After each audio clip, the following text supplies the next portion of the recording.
listening to the Philanthropisms podcast with Rodri Davis.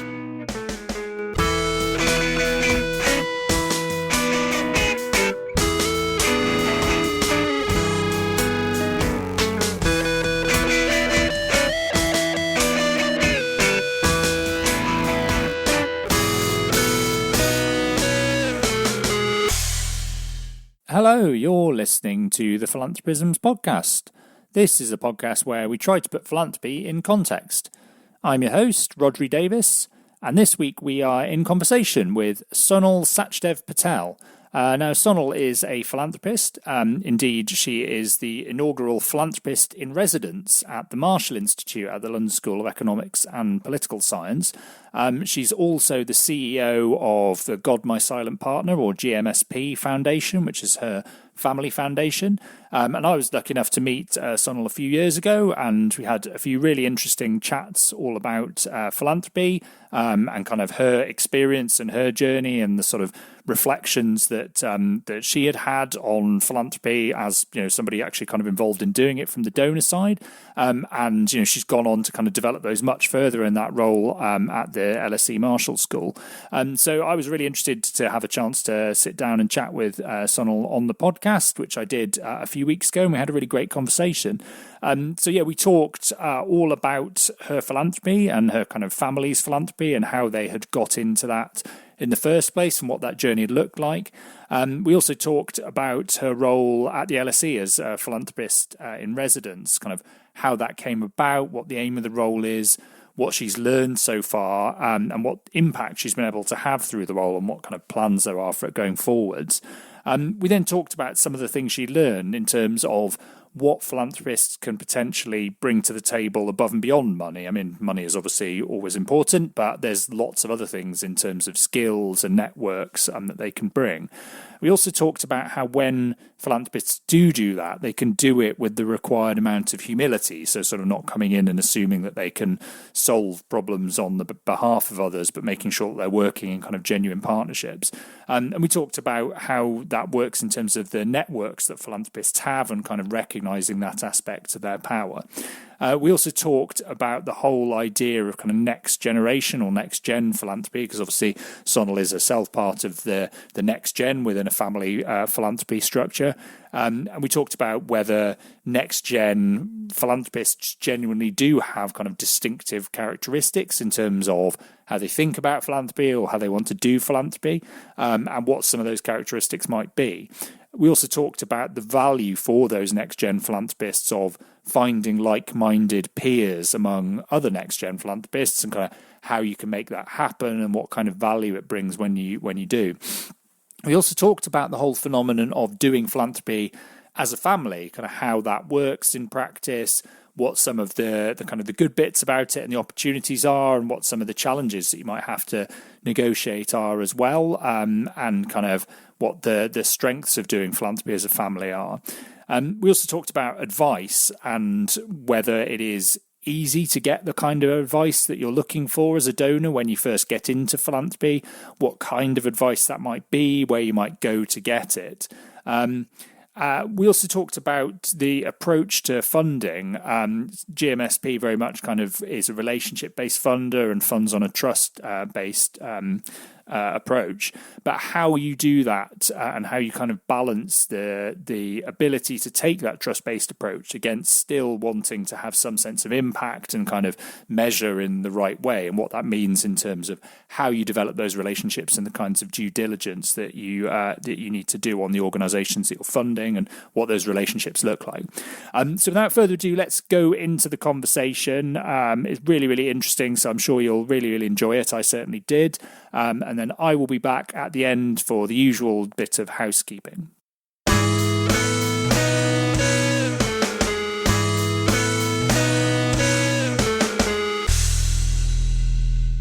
Okay, great. Well, I'm here with Sonal Patel. Hi there, Sonal. Hi.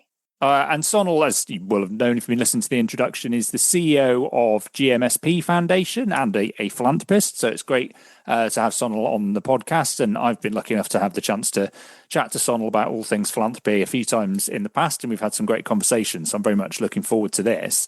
The other thing I should say in terms of introducing you is, and you'll have to correct me on this, that you either still are or were until recently the Philanthropist In Residence at the LSE Marshall Institute. I thought a really interesting starting point would be to talk about that and kind of what is a philanthropist in residence? How did that come about? What did the role involve? What did you learn? Sure, I still am. So it came about because I was being introduced to lots of different people who were having wealth events to talk to them about their philanthropy, just in an ad hoc way. So I'd have friends who were lawyers or who were wealth advisors, and they'd say, oh, can you have a chat to my client or my friend? They've had this wealth event, and I know that you've been doing philanthropy. Can you just tell them about what you're doing? And I would always say, yeah, sure, I will. And so it was a lovely, these were all lovely conversations, but they were really ad hoc. And so I felt like this needs to be much more thoughtful and scalable. So I could see that philanthropists were being really influenced by their peers.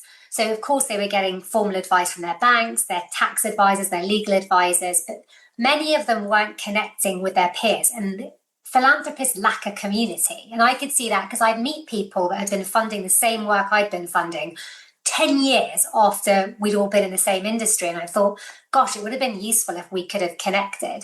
And so this idea of philanthropist in residence came from artists in residence, and my sister-in-law actually was the entrepreneur in residence at Morgan Stanley. And I thought I could see the value she was having there. So my initial idea was to put it into banks, because I felt like if you look at the, say, market landscape, banks are this intermediary where all of these wealthy individuals sit that we don't know who they are and we don't have access to. But the banks were a little bit uncertain when I proposed it to them. And luckily I met Stephen Chambers, who's the head of the Marshall Institute, and I think you know him as well, but he's a very clever but also open-minded person. So he said, come and try it at the LSE. So that's how it came about. And in terms of what the roles actually involved, that's kind of the idea behind it. What then has kind of happened in terms of trying to make some of those ideas a reality? Yeah, so I think it's three things. And the main one is the convenings that we host there. So we host these philanthropist-only roundtables every quarter on different topics for philanthropists that I would say are not at the beginning of their journey, who are kind of at least 5 or so years into it, because those are the philanthropists who've kind of got over those initial questions of like, how do I have impact? How do I structure my giving? And they're more into the questions around what does impact really mean, and all of the things that you discuss on this podcast. So the convenings are the main thing that I do there, and they were set up for 3 reasons as well, which are 1, to build community between philanthropists. Secondly, to create a sell-free space. Now, I know probably a lot of non-philanthropists are rolling their eyes at this, like, why do philanthropists need an extra space to convene? But the reality is, what I was finding is every time I would get invited to something, it would be because there was some kind of financial ask. And then I would get a little bit nervous about saying yes to things. I think, look, we don't have any more granting to give. I'm actually just not going to go to that. So the sell-free space has been really valuable, and we don't ask them for anything. And the third was to provide a space for learning and debate, where people could talk about different ideas or things they were unsure about without the risk of being judged or cancelled. And I feel like we're getting into our 3rd year. It's even more important that we have this neutral space to have debates about things that we're not unsure about, or where we're sitting on the fence, or even when we're really clear of what our idea is. Well, shouldn't we listen to what people on the other side think? So the first was convenings, and then the second was to contribute to the academic side of things. And I've been really lucky to be able to talk to students on various different courses at the LSE, the Marshall Institute.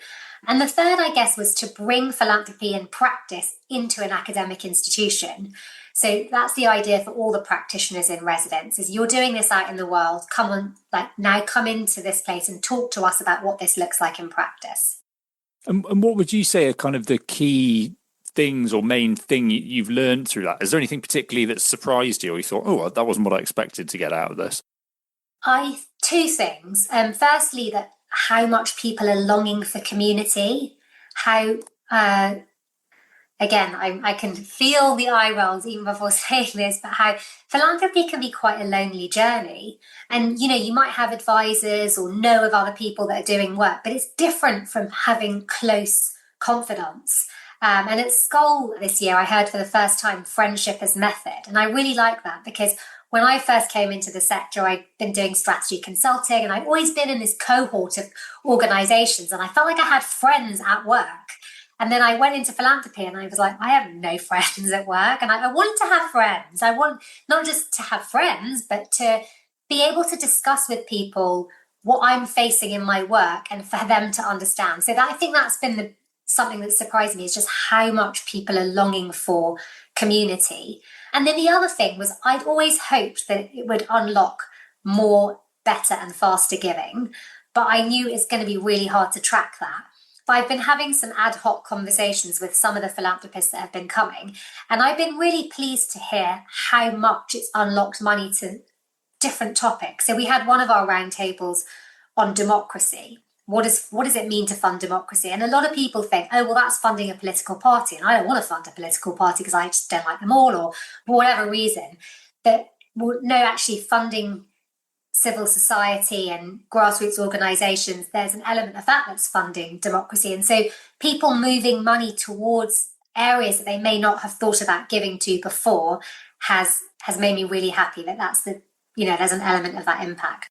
Yeah, so interesting. I think on both fronts. I think particularly that one around building community and people's desire for that. And it's certainly in the research that I've done on this recently, speaking to lots of donors, that comes across loud and clear that people do really value that, both for their own sake, because as you say, everybody wants to have a sense of a kind of peer group or a cohort and some sort of reassurance that you're not doing this entirely alone, but also more practically in terms of learning. And I think you're right that lots of people may be listening, although maybe it's a slightly self-selecting audience for this podcast, so maybe they're slightly more tolerant. Lots of people out there might, as you say, roll their eyes at the idea of philanthropists saying this is a bit difficult or lonely, but I think that's perfectly reasonable. I mean, all of us surely want that sense of, having connection and not working entirely in a vacuum. And I don't think it's unreasonable at all for people who are giving away their money to try and to want to have that as well. And often that is missing because philanthropy is seen as this kind of lone endeavour. So I think it's really, really interesting. I wanted to ask as well, I'd love to come back to some of that, because some of what you mentioned there about kind of people shifting towards different types of funding, I think would be really interesting to pick up on. But just in terms of your own philanthropy before you got involved in the LSE, if you could, give us a sense of what that has involved. So you're involved in GMSP, which is a family foundation. You are, I guess, I mean, whether you want to be labelled the next gen philanthropist, you are the next generation within that family and involved in the family philanthropy. So it'd be really interesting just to hear about kind of how that journey brought you to taking a pretty kind of, I think, thoughtful approach to philanthropy and sort of stepping back a bit and thinking about your philanthropy in much wider context. Yeah, so the foundation was set up in 2006 by my parents. And I guess the thing to say is that it was the first formal way that they decided to, start giving. But they had always been giving. So my parents were immigrants to this country. They came from East Africa before the East African exodus. And my dad is one of 13 brothers and sisters. He's number 9. He's very proud of that because 9 is a lucky number in our culture. But he was the first one that was sent to the UK. His father borrowed money for his ticket and he came here when he was 19 and he did, stacking boxes and working in a library, selling ice cream, but also qualifying to become an accountant. Anyway, to cut a long story short, he and my mother built a nursing home business, actually from my mum's desire to give back. I don't understand why old people in this country are not looked after like they are in the country that we come from, because traditionally we live in multi-generational families, and in our family, we still live like that. I live with my mother-in-law, my brother lives with my parents, but in this country, what happens to old people? So she started this nursing home business, and anyway, it became very successful, and they sold it, and they had a wealth event. So that the foundation started from like a tax perspective of the advisors saying, look, if you're going to give, you might as well give in a tax efficient way. And I know there's a whole conversation around that, which we can or cannot have afterwards. So this is how the foundation started. I was working at Bain & Company as a strategy consultant. My sister was working, I have a twin sister, she was working in a financial services consultancy firm. My brother was working in an investment bank. So none of us had really anything to do with philanthropy, but it felt like a really natural thing to want to give away our family's wealth in a really thoughtful way, in the same way we were with our business assets. So that's how I came to the foundation. And I'll be honest, I know that I was really naive and stupid when I first started, because I thought that all of the skills that I'd gained in strategy consulting were going to mean that I would know how to give this money away in a really effective way. And I learned that no, I had some skills, but I really knew nothing about social impact or the charitable sector. And I've been so humbled, and I'm so grateful to all the grassroots leaders that have taught me so much about giving. So we give now long-term, unrestricted, I guess you'd call it trust-based philanthropy in India and in the UK to marginalised groups. Yeah, and it's a big part, I know, of what you do, and sort of looking at the information that you put about the approach on the website, this idea of kind of taking a trust-based approach. You've sort of said a little bit there, but why is that sort of so core to your approach to philanthropy? And what do you make of the sort of wider debates that are going on about trying to shift norms more broadly towards that? Yeah. I don't get why trust-based philanthropy is so difficult for people to understand, because when you're investing, you always trust your leadership team, and you invest in the leadership team and you say, look, I'm investing in some data and AI company. I don't know anything about data and AI, but you do. And I know that you're super smart because of X, Y, and Z. This is why I trust that you're going to be able to make money for me through this investment. So in my opinion, trust-based philanthropy is the exact same thing. And I think that people they get confused, and they think that trust-based philanthropy is kind of close your eyes and hope for the best. These people are going to do good work and let's just fingers crossed.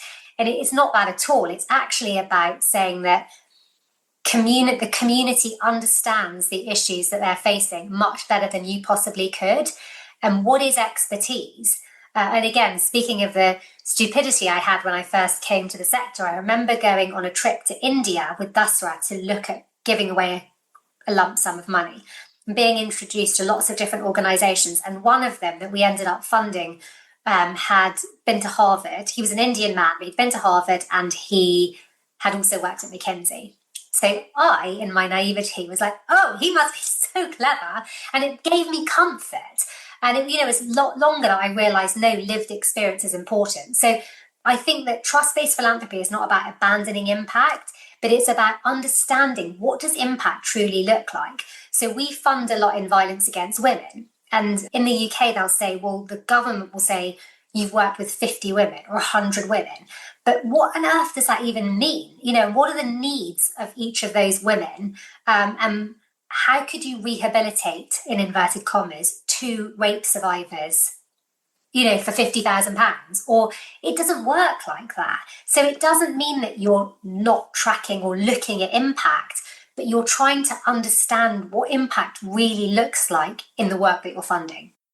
And in terms of how, so in practice, I guess, because we hear, a lot about sort of trust-based approaches through the headlines that people like Mackenzie Scott have had for her approach. And again, any idea that it means just doing things in a kind of haphazard way or kind of nicey way that doesn't involve being rigorous is nonsense, because an enormous amount of work goes into that. And in her case particularly, I guess a lot of it ends up being done up front in the sort of due diligence that goes before you approach people or in the relationship building. For you, kind of how does that happen? What does it mean to do due diligence or to develop a relationship to the point where you can take that fully trust-based approach?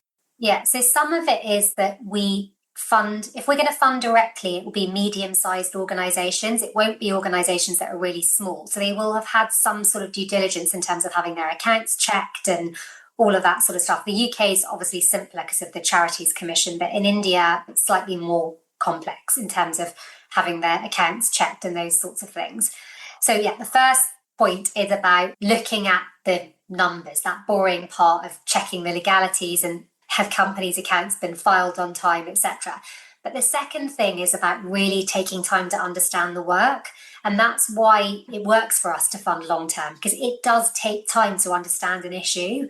And as you know, things are changing all the time. So the due diligence involves really getting to understand what is the team doing. And I don't think you can do that in a report, or maybe the problem is with me. I don't understand the reports that well. So I love to have conversations with people and say, please help me understand what it is that you're doing. What are the big blockers that you're facing? What are the challenges that keep you up at night? What would make a real difference to you? And I think, going back to that whole human relationship thing, this comes with trust. Organizations are worried to tell funders this. And if a new funder comes to you and says, what are the challenges you're facing? You feel like, oh gosh, maybe they're going to pull their funding if I tell them that this went wrong.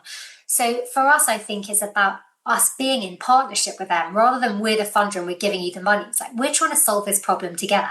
Actually, what you're doing is the most difficult thing, because you're going out there and you're doing the work. Giving money that's in excess of what you need for your day-to-day expenses is not the kind of risk that those organisations take. So the due diligence is trying to get down in the sort of trenches with them without being a really annoying funder and taking up loads of their time. Because the reality is they need to get on with their work and they don't want to be spending lots of time educating other people. So I think that's also the due diligence is about getting into spaces which don't drain your partner. Like, well, why don't you go out and look yourself to understand this space? How about you read what the government says on this issue? Or, you take the time. I learned a lot, actually. I did this resource racial justice course over COVID, and thinking about what spaces you as a philanthropist mix in. So, I thought, well, in the UK, we're funding poverty, but who do I know that lives in a council house? Who's my friend?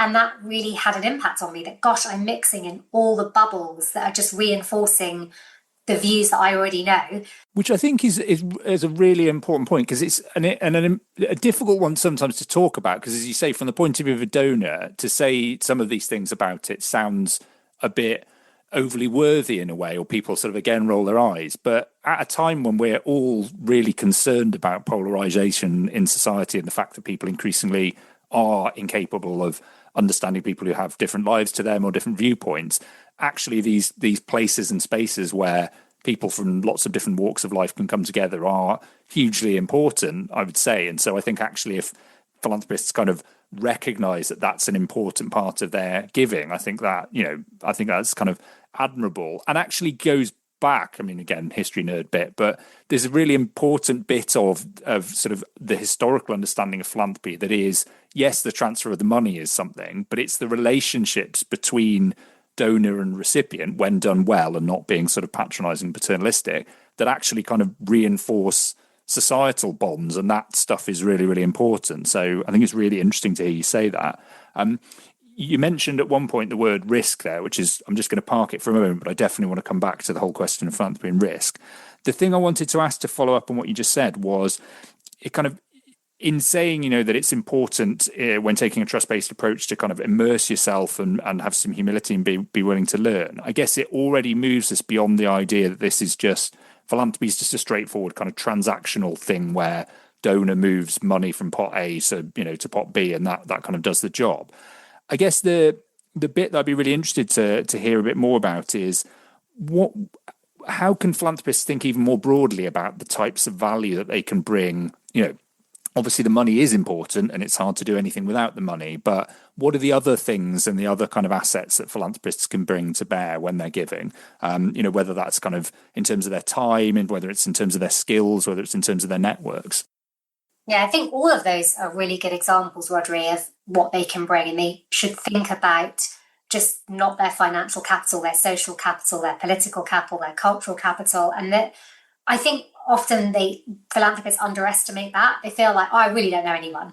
It's like, they do know people, and they know a lot more people, and they can get access into a lot more spaces than their charitable partners. And again, that's why when you're in relation with your grassroots leader, you will know that they need spaces for their strategy meetings. So if you have access to, we have a hotel business, that's a really easy thing that you can offer. what introductions can you make? And I think that's much more satisfying as well as a philanthropist, to be able to give of your whole self rather than be like, I'm just going to give money. And I think the point as well is that you won't move money well from pot A to pot B if you don't understand what the work is. There's also something that we think a lot about in our family, which is the inner transformation and this sort of inner connection to other people. So I found it quite difficult to be able to articulate what it was that was important to us when we first started giving. And we would say, well, look, it's like we give with our values, and we know that our family values are values of love, trust, and humility. So we want our foundation to be based on these values of love, trust, and humility.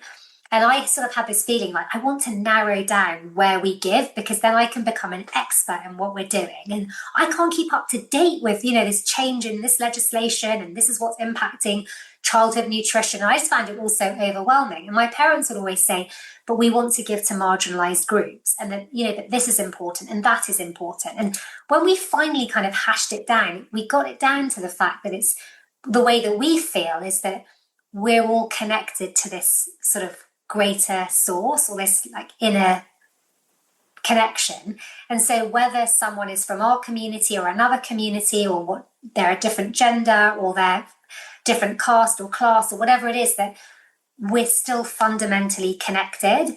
And so we would say we give in spiritual solidarity, which is the understanding that we're all deeply connected, but we don't necessarily fund religious work. And that was always this misconception that people would say, oh, but will you insist on, I don't know, giving us a Bible or giving us a Gita? Like, no, that's not what we're talking about here. So we didn't necessarily always lead with that. But I think it's just that giving can be so transformational for the giver, and so beautiful and so satisfying, and you want people to carry on giving.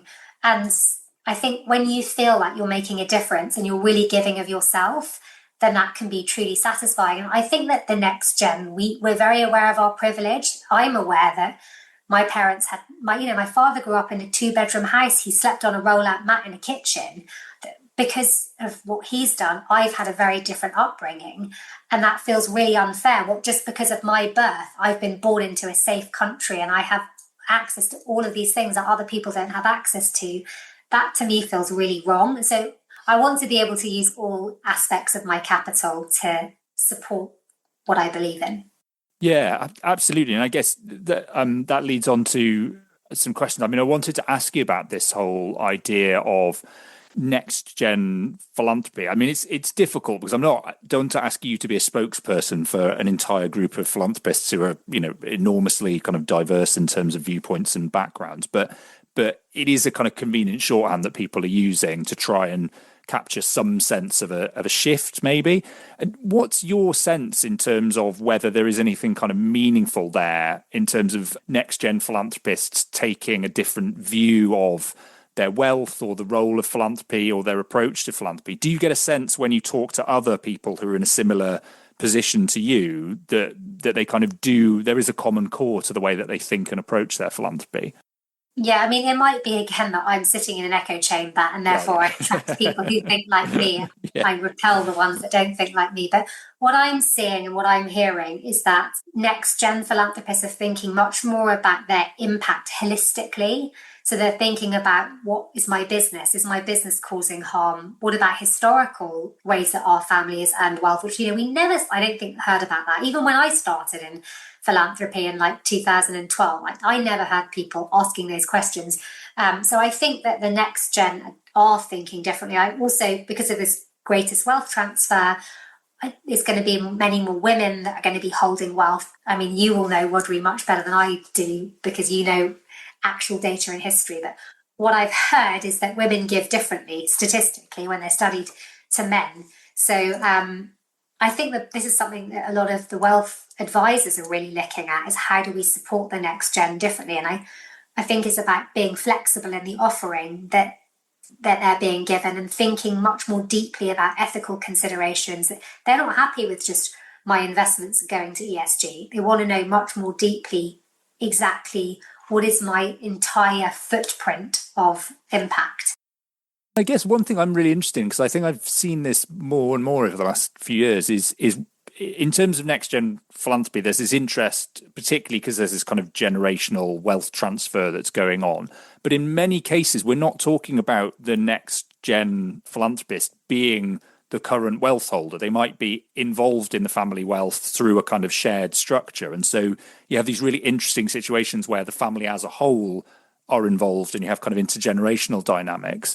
How have you found that in your experience? I mean, kind of working alongside your parents within the foundation, have you sort of found it easy to translate those shared family values into agreement on what you're actually going to do in practice, or have some of those conversations taken a bit of work?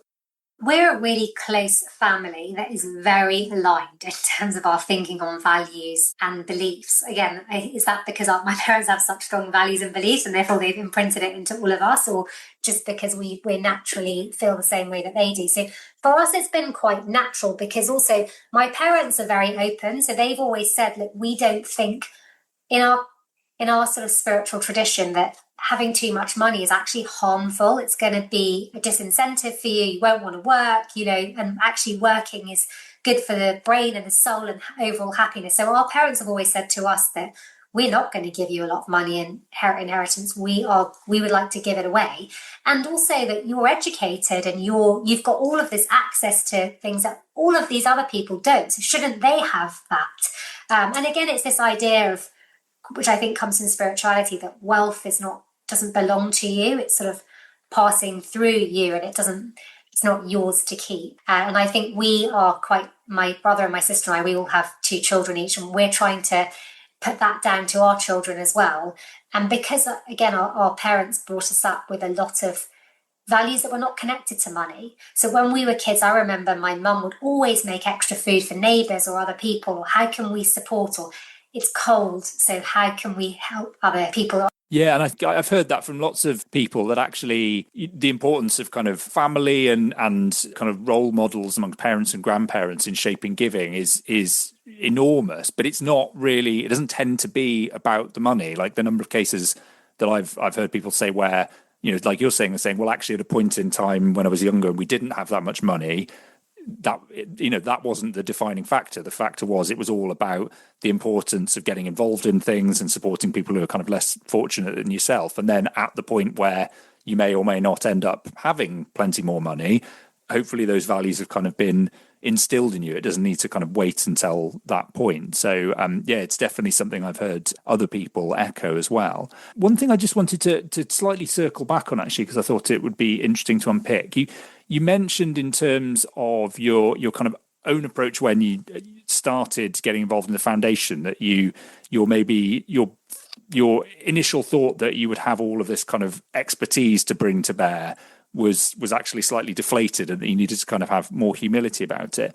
And I guess there's a really interesting wider question here for foundations or for philanthropists, which is, how do you kind of have that requisite amount of humility, but not go so far into then thinking you don't have anything to bring to the table? I guess the interesting thing is, like in some of the debates about the role of foundations and the need to kind of shift towards, participatory approaches or this kind of thing, there's sometimes a sense that actually, really we should just kind of move towards all of the money just going straight out to the recipients. And at best, the foundations are kind of a blocker on that, and they just need to shift the money more. But is there a kind of positive case for foundations actually adding value above and beyond the money? So, is there something about the position they sit in that allows them to kind of have a slightly, a helicopter view of things, for instance, or to kind of, be able to connect the dots in ways that individual organizations would never be able to? Do you ever feel that there's that case to be made as well? Probably not for a small family foundation. No, perhaps not. But I think it's about ego. I think it's about really deeply considering your role in the space, what you have to offer in a really honest way, not in a, I've got this, not in a self-promoting way. Don't look at your LinkedIn profile, for example.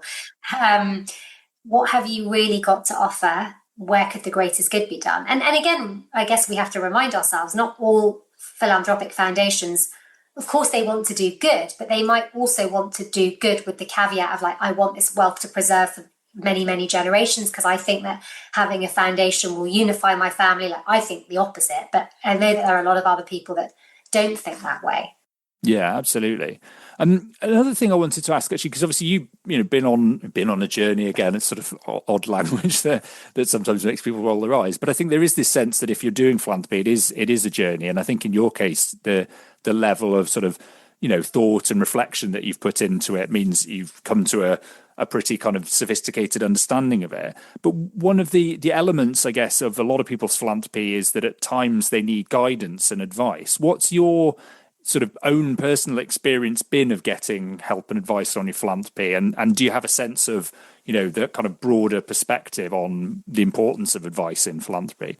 Yeah, I think it's really important. And I had always worked in an environment where I'd had brilliant guidance, advice, and also role models. And that was, I think, what I was missing. And I didn't have philanthropic role models that I thought were like me. I thought, oh, these are really wealthy people, but they live a very different life to what we live. So, but I think that advice and guidance is super important.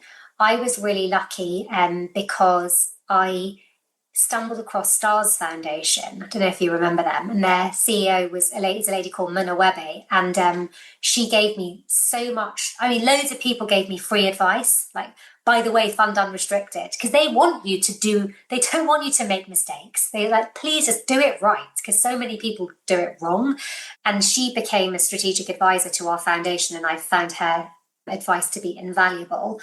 Also, grassroots leaders have been great advisors to us. And I guess the thing to say to that is pay for the advice that you get. Don't just assume that they should give it to you for free. And then, the banks, I think there are some banks that do philanthropy advice much better than others. And I think that they're evolving because they're realizing that it's important to their clients. So we've had some support there. But I guess the point to be careful about that is, what is people's background? So often, if they are coming from a bank, then they're advising you from a tax or a legal perspective, which of course is an important viewpoint to have. But the advice I wanted is the echo chamber part. What am I not seeing? And I love this story about the elephant, the blind people that look at the elephant, that where one person holds a tail, oh, it's a snake, and the other one touches the side, oh, it's a wall. I know that there's so much of this story that I'm not seeing. So who can help give me an aspect to this story that I don't already have? So because of my background, I probably already know the Western way of looking at this. I want to understand another way of looking at it. And just on that point there, because I think you're right, absolutely, that there's a bit of philanthropy advice that is, in many cases kind of necessary, important, that is the sort of nuts and bolts of, here's a structure, how you set it up, how you make it run. But maybe too often that's the sort of start and the end of it, because the advice that people are getting from their wealth advisors or kind of tax advisors and lawyers and others is about that stuff. And maybe there's a gap between that and the bit of advice which is about, how do I answer these questions about how, what I think philanthropy is and how to do it well, and, how I kind of reflects my values and these sorts of things. Do you, in your experience, does it still require quite a lot from the donors themselves to kind of actively go out and find that stuff? And is that potentially still a little bit of a barrier in terms of getting the kinds of really good advice that might help to shape philanthropy a bit more to be, better or more effective? Yeah, I think that is a high bar, because I think the problem is you don't even know what the questions are that you're asking. So how do you know, these are the answers I'm looking for, because you haven't even figured out the question. And I thought it was interesting there when you said about, like, what are the nuts and the bolts? Because there's this sort of, what am I going to do with this money? Where is it going to go? What's the impact it's going to have? But there's a whole other question, which is, who do I want to be through this philanthropy? How is this going to impact my life's journey? And again, I know I'm taking you into like deep waters here, but one day we're all going to die. And it's the one thing, death and taxes, that we all have in common. And, as we've seen with all these wealthy people that pass away, when you die, you're the exact same as the person in the next hospital bed who has much less wealth than you are. And so I do believe that there is a huge group of philanthropists that are thinking so much more around, how do I want to leave this world? How can I put my hand on my heart at the end of my life and know myself? Not, did someone give me an award? Did they write an article about me? Because everyone can dupe people in that way, but can I really put my hand on my heart and say, I lived a good life and I did the best I could with the resources I had? And that's the sort of advice that I think a lot of philanthropists are looking for, or guidance that it's just really hard for sort of formal advisors to give them, because they just don't have that relationship. And that's what often comes by being in community. And actually, we're doing an exciting thing in my role at the LSE as a next step, which is we've had these roundtables, and philanthropists can come and go, but we're actually going to take a group of 10 to 15 philanthropists on a 12-month journey where we will go over some of the things that you sort of need to know about gender equality, that the LSE is brilliant at, because they've done academic research upon academic research, but whilst also connecting with grassroots. But also this other piece of what does leadership look like in philanthropy, but within my family? What are some of the family dynamics I might be navigating? As you said before, sometimes the wealth hasn't actually passed down. So how do I advocate for the causes I believe in without being pushed off to the side like this? This young woman is so woke, she's just going to give all our wealth away. Don't trust her with any of the money. And I hear that from other philanthropists, that if I tell my family what I think about, say, tax, I'm not going to inherit any money. And so those are the sort of difficult things that I think that philanthropists aren't getting guidance and advice on, and are really important. Yeah, I mean, I would 100% agree. And I guess it's not necessarily... It's easy to sort of lay the blame at the feet of wealth advisors and private bankers. As you say, they're not necessarily equipped to do that. It's quite hard to ask to shift from a conversation around tax structures to one about what are your fundamental values and your kind of views of an ideal society. But I guess the challenge is, how could we join the dots better so that if they find that their clients do seem to want to have those kinds of conversations, they can safely kind of signpost them to somewhere where they can get that kind of, whether it's advice or whether it's more, as you're saying there, actually kind of peer groups that don't tell them what to think, but allow them to have the space to do it. So, I mean, it feels like there's plenty more to do there. Another thing I wanted to ask, actually, because it kind of ties into a few things that we've talked about there in terms of, philanthropists wanting to have those peer groups and also the challenges of kind of doing things alone. Do you, in your experience, how easy is it to get kind of genuine collaboration and working together, in particularly as a philanthropic funder and as a foundation? Because I do hear plenty of times that there's a lot of rhetoric about how great collaboration is, but in reality, it's often quite difficult to get funders to work well together. What's your experience of that? When you say funders work well together, do you mean co-fund? Yeah, I mean, I guess it's on a spectrum from fully kind of co-funding to, working alongside partners, maybe, funding the same organization, but different elements of it. Yeah, I think it's in practice, you're absolutely right, doesn't happen. And I think the reason it doesn't happen is because we find small areas where we disagree. And we actually did a really interesting roundtable at the LSE, which was on the anti-rights funding. And we had an investigative journalist come and speak.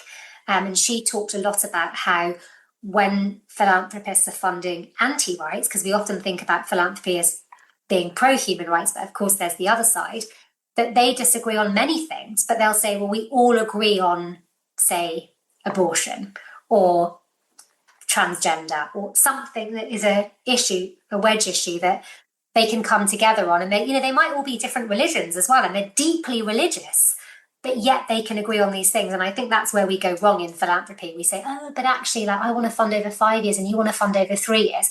What I do see work better is when you get collaboratives that funders put money into. So we fund quite a few collaboratives, like we funded Dasra Rebuild Fund, and we've done some participatory grant making with Global Green Grants and Edge Fund and others. So I think that's easier, because then you don't have the philanthropists directly talking to each other, and you have this kind of intermediary that can sort of manage all of these people. But I think that's one of the things that we need to do much better. And you've talked before, everyone talks about how we're a completely unregulated space.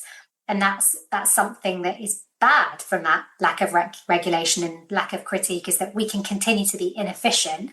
And there's no mechanism that stops us from doing that. Yeah, absolutely. And I think what you highlight there in terms of using kind of intermediary funds and pooled funds, that feels like that's, it's a reasonable growth area from what I understand within philanthropy at the moment. And that's encouraging precisely because, as you say, maybe people realise that actually trying to get funders or donors to work directly together is very difficult for all sorts of understandable reasons. But if you do create a little bit of infrastructure that allows them to pool that money, but not directly, and then also sometimes I guess has benefits as well in terms of allowing a higher degree of risk tolerance as well that the funders themselves might not have.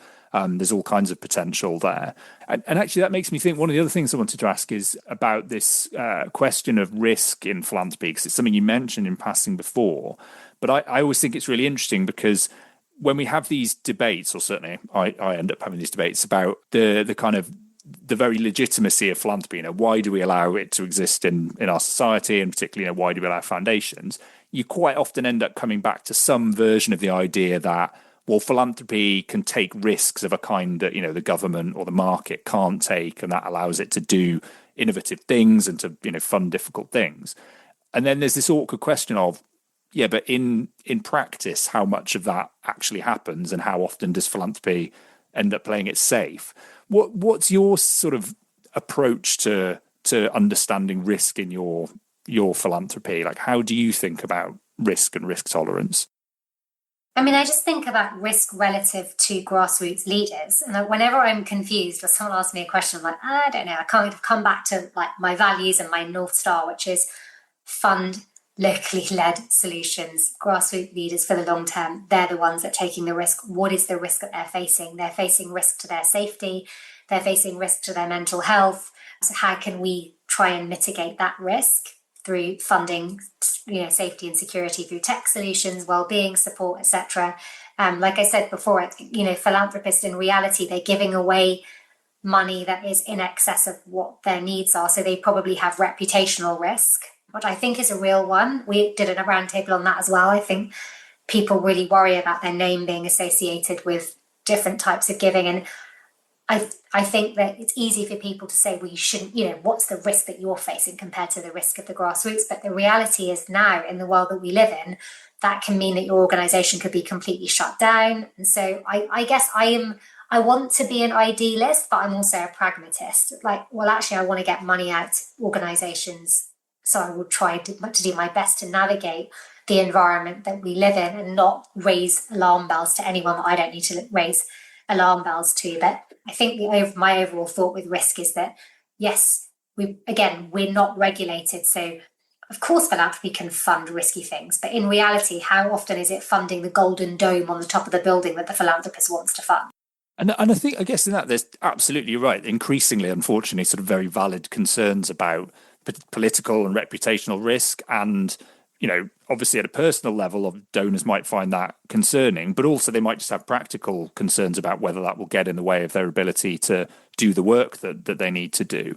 I guess the other bit of it maybe is what's the relationship between kind of risk and the perception of failure in philanthropy? Because I think, again, you mentioned failure, I think, at a point earlier in the conversation, but it doesn't always get talked about in philanthropy. But is there an element that a risk of, getting it wrong in some sense, or being seen to be doing something that's not right or very effective, puts some donors off funding things that maybe are a bit less proven, and actually they just think, well, I'll fund this kind of thing that's already going, or is a big name institution? Is that a kind of understanding of risk that we maybe need to challenge? And actually, do we need to embrace this idea of failing in the right way within philanthropy? Yeah, I think it comes down to the why. Why are you doing philanthropy? Are you doing it so that people can say, well done, you've made a difference, or because you actually really want to see a change? And if you really want to see a change, then you need to see your role within the capital stack. So where does philanthropy sit? We do have government. They are funding the welfare state. Everyone has opinions about that. But so therefore, philanthropy's role is to be a risk taker. If there was no government, then we wouldn't, I don't think, want philanthropy to take as much risk. But given the environment that we sit in, it's like, where can my philanthropic money be really catalytic? And that is often to take risks. And again, what is failure? Does failure mean that I couldn't see impact in the short term? If we want systemic change, then could in inverted commas, failure now means success later. And again, that's what always brings me back to, it really helps if you understand what it is you're funding. And, the difficulty of that is that takes time.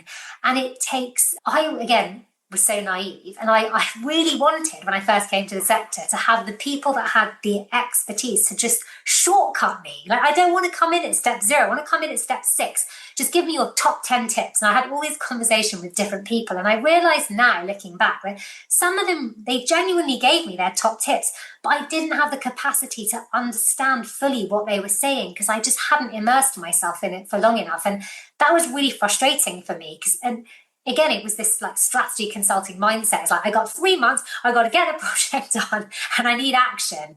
And that's not how the world works. And that's been a real learning curve for me. Yeah, that is really interesting. I guess there's, that sort of, I think there's a good element to that frustration with taking things slowly, which is that it does, that kind of impetus can drive things forward. And often philanthropists coming to a problem, I think, can really bring that and sort of add that to the mix.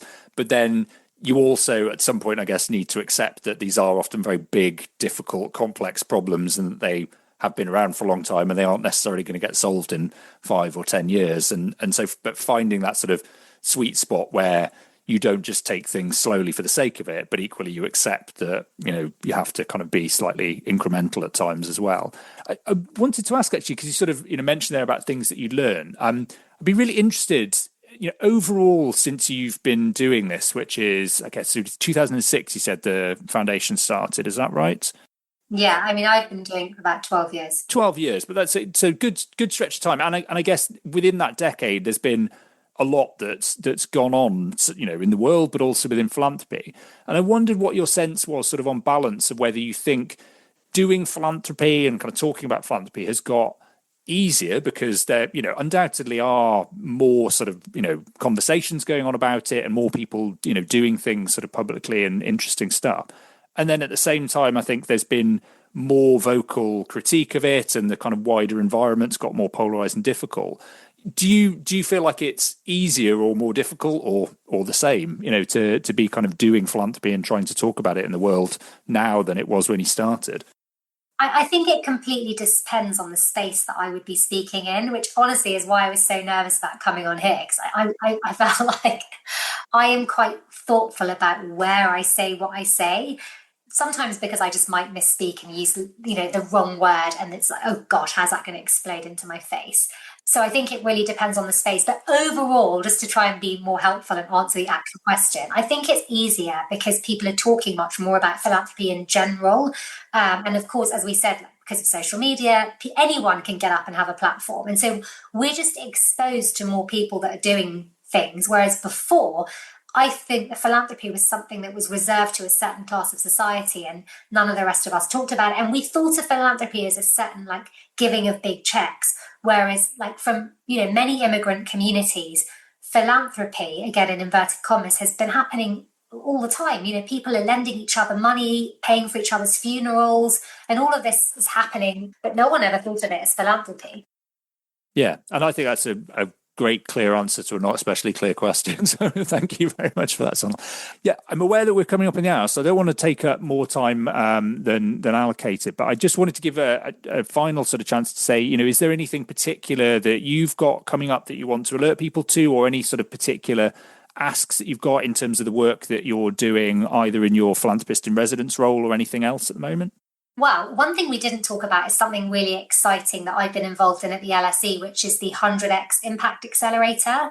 Not sure if it's on your radar, but it's really interesting because it's looking at social ventures that have the potential to scale. And I like it because it's bringing together academics, entrepreneurs, philanthropists, or I should say social entrepreneurs, together to look at globally, how can we find solutions for some of the biggest social issues that are challenging us. So that's something that I think is super interesting that people should learn more about. And then I guess the second thing is, if there are philanthropists that would like to come on this 12-month fellowship that Gates is very generously funding at the LSE, then they should get in touch with me. Okay, that's excellent. Well, I will figure out what the best way of doing that is in terms of putting information in the show notes. I'll definitely put some stuff about the 100 times accelerator in there so people can look at that. And I know you've written some things in your role as a philanthropist in residence. I'll put links in the show notes to those as well. Just remains to say thanks ever so much for finding time to come on the podcast. It's always great to have the chance to talk about this stuff, and it's lovely to do it so that other people can have a chance to hear it as well. Thanks, Rodri. And can I say thank you to you, because when I first came to the sector, and even now, will often just be, I really don't understand this. Let me listen to Rodri's podcast on this. And I love the stuff that you do at the beginning of the year, because it just gives me a sense of the landscape, and I'm sitting in my little silo. So it is super helpful. I don't know if you get that feedback, but I think there are a lot of people out there that really value everything that you do. So thank you from me as well. That's very kind of you, because it occasionally does feel like hard work and shouting in the void. So it's very nice to have that feedback. Thanks, Sonal.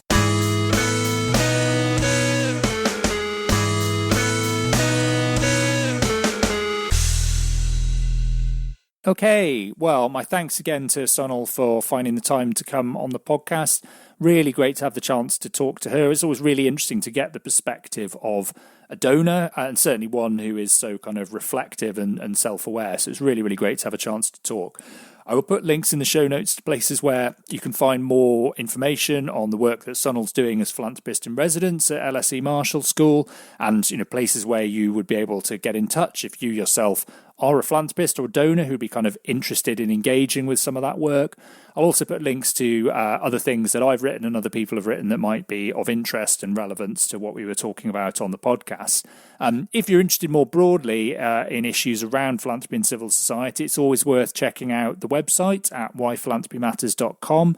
You can find all of the back episodes of this podcast. You can also find lots of sort of long-form articles about various aspects of philanthropy, shorter guides to kind of key issues in philanthropy, lots of news updates on things that I've been doing and speaking about and saying and all that kind of thing. So do check it out. If you want to follow me on social media, you can also do that. You can find me on LinkedIn. I'm also there on Blue Sky, being a little bit quiet, but I'm definitely there. So if you want to come and make it worth my while to spend more time on Blue Sky, I'm very much up for that as well. And if you like the podcast, you enjoyed this episode, you think other people would enjoy it, do spread the word, tell people in person. I know IRL recommendations count for a lot, but also if you have the time to go and give us a nice review wherever it is that you get your podcasts, that would also help bump us up the algorithm. Other than that, just remains to say thanks ever so much for listening, and I will see you next time. Bye!